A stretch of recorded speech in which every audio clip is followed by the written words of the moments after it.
భద్రాచలంలో భక్తులు అవస్థలు పడుతున్నారు.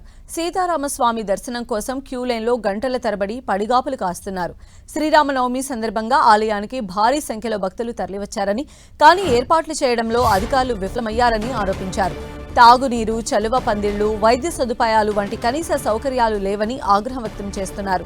క్యూ లైన్లో గంటల తరబడి నిలబడలేక మహిళలు, చిన్నారులు ఇబ్బందులు పడుతున్నారని చెబుతున్నారు. దీనిపై మరింత సమాచారాన్ని మా ప్రతినిధి సైదులు అందిస్తారు.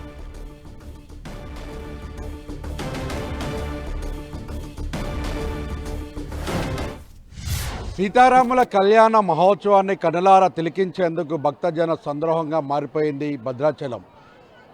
ఉదయం నుంచి క్యూ లైన్లో నిలబడిన పరిస్థితి కనిపిస్తుంది. ఎందుకంటే సీతారాముల కళ్యాణం అనంతరం సీతారామచంద్రస్వామి దర్శనం కోసం భక్తులు బారులు తీరారు. ఒకవైపు ఎండ, ఒకవైపు ఉక్కపోత అయినప్పటికీ కూడా పెద్ద ఎత్తున భక్తులు మాత్రం ఇక్కడ లైన్లో ఉంటున్న పరిస్థితి. అయితే అనుకున్నంత స్థాయిలో ఏర్పాట్లకి సంబంధించి ఎలా ఉన్నాయి, ఇక్కడ ఏం జరుగుతుందో అడిగి తెలుసుకునేందుకు మనతో ఉన్నారు. చెప్పండి, లైన్లో ఎంతసేపు నుంచి ఉంటున్నారు ఇక్కడ? మేము 12 మాది నల్గొండ జిల్లా చిట్టాల మున్సిపాలిటీకి వచ్చాము.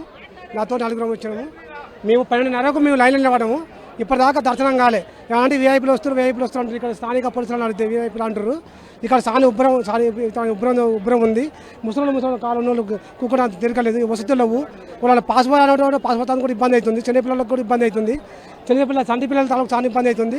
ఈ వ్యవస్థ మాత్రం ఇక్కడ ఉన్న మేనేజ్మెంట్ మాత్రం, ఈ దేవస్థాన కమిటీ మాత్రం, ఈ పబ్లిక్ మాత్రం చూపెట్టుకోక వీఐపీలు చూస్తారు. నా పేరు కన్వీనర్ మహాలింగం. మాది అమ్మ, చెప్పండి, ఎంతసేపు అయింది ఉండబట్టి, ఏమంటున్నారు? ఓకే, మాకేం ప్రాబ్లం లేదు. చూడొచ్చు, మనతో పాటు ఉన్నారు. ఇంకా ఎంతసేపు అయిందమ్మా, ఏంటి అసలు? ఇక్కడ నుంచి ఉన్నాం సార్. అసలు ఇప్పటి వరకు మాకు దర్శనం లేదండి. చిన్న పిల్లలు పొద్దున్న నుంచి ఏడుస్తున్నారు. పోలీసులు అడిగితే వాళ్ళకి రెస్పాన్సిబిలిటీ లేదంట, మాకు సంబంధం లేదంటున్నారు. ఏంటి సార్ చిన్నపిల్లలతో ఇదేనా? 4 hours ఇప్పటికి మేము 5 years నుంచి వస్తున్నాం సార్. ఎప్పుడు కూడా ఇలా ఆగలేదు లైన్, ఇదే ఫస్ట్ టైం ఆగుతాం.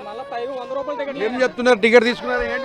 100 రూపాయల లైన్ అంటే అండి, ఏ సంవత్సరం సరే 100 రూపాయల లైన్ లేదు ఇక్కడ. ఈ సంవత్సరం కొత్తగా వచ్చింది. పోలీస్ అని మాకు సంబంధం లేదని చెప్తున్నాడు. మరి వాళ్ళ రెస్పాన్సిబిలిటీ లేకపోతే డ్యూటీ చేయవసరం లేదు వాళ్ళు. మరి తెలంగాణ వచ్చాక ఎలా మారిందో తెలియదు, ఏపీ ఉన్నప్పుడు ఎలా మారిందో తెలియదు. ఏపీలో ఉన్న చేపు లైన్ సమానంగా నడిచింది. తెలంగాణ వచ్చిన తర్వాత అసలు లైనే లేదు. ఎండలో నుంచో పెట్టున్నాడు మళ్ళీ పిల్లలతో. చూడొచ్చు, మొత్తంగా చూసుకుంటే ఉక్కపోతతో ఎండలో సైతం కూడా ఉంటున్నటువంటి పరిస్థితి ఉంది. మొత్తంగా భక్తులు మాత్రం చాలా ఇబ్బంది పడుతున్న పరిస్థితి కనిపిస్తుంది. ఎంతసేపటి నుంచి ఉంటున్నారండి? 2 hours అయిపోయింది సార్. ఇది చిన్నపిల్లలు ఉన్నారు, పెద్దవాళ్ళు ఉన్నారు. దర్శనం చేసుకోవడానికి 2 hours పైన అబోవ్ అయిపోయింది. చాలా ప్రాబ్లమ్స్ ఉన్నాయి. చాలా మంది చెప్తారు, మరీ వెళ్ళిపోయారు. ఏమంటారు పోలీసులు? ఏమంటారు, చెప్తామంటారు. అలా కూర్చున్నారు, చూడండి ఎలా కూర్చున్నారు. అంత చిన్నపిల్లలు చూడొచ్చు. మొత్తంగా చూసుకున్నట్లయితే మొత్తం ఈ వ్యవస్థకు సంబంధించి, అంటే క్యూ లైన్లకు సంబంధించి భక్తులను లోపలికి అనుమతించేటప్పుడు మాత్రం పోలీసులు ఎవరు పట్టించుకోవడం లేదని కూడా ప్రధాన విమర్శలు అనిపిస్తున్నాయి. ఎందుకంటే మొదటి నుంచి కూడా కళ్యాణం అయిపోయిన తర్వాత పోలీసులు ఆ అంటే బందోబస్తుగా ఉండాల్సినటువంటి పోలీసులు ఈ ప్రాంతాన్ని ఖాళీ చేసి వెళ్ళిపోవడంతో భక్తుల క్యూ లైన్లకు తీవ్ర ఇబ్బందులు పడుతున్న పరిస్థితి కనిపిస్తుంది. ఒకవైపు ఎండ తీవ్రత ఉంది, అదేవిధంగా ఉదయం నుంచి లైన్లో ఉండడంతో తీవ్ర ఇబ్బందులు పడుతున్నామని కూడా చెప్తున్న పరిస్థితి ఉంది. ఎక్కడి నుంచి వచ్చారు, అసలు ఏం చెప్తున్నారు ఇక్కడ లైన్లో? మాది ఖమ్మం అండి. ఖమ్మం నుంచి వచ్చాం. అయితే ఇక్కడ ఎండకు బాగా ఇబ్బంది అవుతుంది. 2-3 గంటలు అవుతుంది ఇక్కడ నిలబడి లైన్లో, క్యూ లైన్లో 3 గంటలు అయింది ప్రస్తుతం నిలబడి. ఎండ కొడుతుంది. ఇక్కడ ఏం ఇబ్బంది అవుతుంది. అది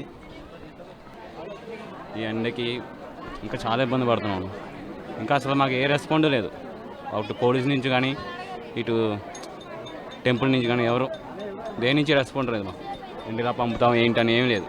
చూసుకున్నట్లయితే ఏర్పాట్లకు సంబంధించి బాగున్నప్పటికీ కూడా ఇక్కడ బందోబస్తుగా ఉండాల్సినటువంటి పోలీసులు ఎవరూ లేకపోవడంతో ఈ క్యూ లైన్లకు సంబంధించి తీవ్ర ఇబ్బందులు ఎదుర్కొంటున్నామని కూడా భక్తులు చెప్తున్న పరిస్థితి. అమ్మ, ఎక్కడి నుండి వచ్చారండి? హైదరాబాద్ నుంచి వచ్చినాం. పొద్దున 11 గంటలకు లైన్ కట్టినాం. ఈ పాప ఫుల్ నిద్రలో ఉంది, లైన్ కదలట్లేదు మొత్తం. పెద్ద టైంచి ఎంత బాధపడినామా. షుగర్ బీపీ లేని వాళ్ళు ఉండారా? కనీసం యాడైనా యూరిన్ పోసుకునేదానికి ఎక్కడైనా ఉందా? మంచినీళ్ళు, మజ్జిగ అక్కడ ఇచ్చినంత సౌకర్యం ఏడిచ్చారా? ఇయ్యే దర్శనం దానికి టికెట్లు కట్టుకున్నాం కదా మేము. 7 నిలబెట్టేస్తే మేము ఆడి పెళ్లి చూద్దామా? లే, ఎంత పని అయిపోయింది నాయన పరిస్థితి.